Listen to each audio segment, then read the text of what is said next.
అయిపోయింది. పేరుకి ఇప్పుడు మనం ఏదో డాంబికాలు పలుకుతున్నాం కానీ ఎలా పోరాడగలం భారత్ తోటి? వాళ్ళ శక్తి సామర్థ్యాల ముందు మనం ఏ పాటి? 4 సార్లు మనల్ని భారతదేశం ఒంగోబెట్టేసింది. ఇప్పుడు మళ్ళీ 5వ సారి సిగ్గు లేకుండా మనం మళ్ళీ ఒంగోబెట్టించుకొని వచ్చాం. ఇదే లిటరల్గా ఆయన భాషా వేదన ఆయన మాట్లాడింది. ఆయనతోటి ఇండియాతో పెట్టుకుంటే తాట తీస్తుంది అని చాలా స్పష్టం. సో ఇప్పటికైనా అర్థం అవ్వాలి కదా, మన మునీర్కి అర్థం అవ్వాలి. అంటే ఇన్నాళ్ళ నుంచి మనం మాట్లాడుకుంటున్నాం కాబట్టి మనాన్ని కలిపేసుకుంటాం అనమాట. అసీం మునీర్కి అర్థం అవ్వాలి. ఆయన ఎప్పుడు వాళ్ళ 4 ఫాదర్స్ 5 ఫాదర్స్ 6 ఫాదర్స్ వీళ్ళ గురించి చెప్తూ వస్తాడు.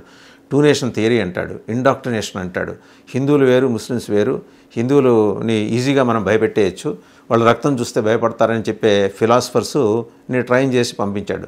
స్వయంగా మునీర్ యూనిఫామ్ వేసుకున్న ఒక ఆర్మీ చీఫ్ జిహాదీలాగా మాట్లాడుతుంటే ఇంకంతకంటే ఏం చేస్తాం? ఎందుకంటే ఆయన అలాగే మాట్లాడతాడు. ఆయన ఒక టెర్రరిస్ట్ కొడుకు, ఆయన పెరిగింది అదే, ఆయన టెర్రరిస్ట్ కొడుకు.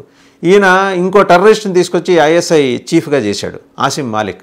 ఇప్పుడు ఈయన ఇమీడియట్ సెకండ్ ఇన్ కమాండ్ ఎవరు, లెఫ్టినెంట్ బుఖారీ. వీళ్ళిద్దరూ కలిసి అసీం మునీర్ని దింపడానికి వాళ్ళు ప్రయత్నాలు చేస్తున్నారు. ఇదండి జరిగింది అక్కడ పాకిస్తాన్లో.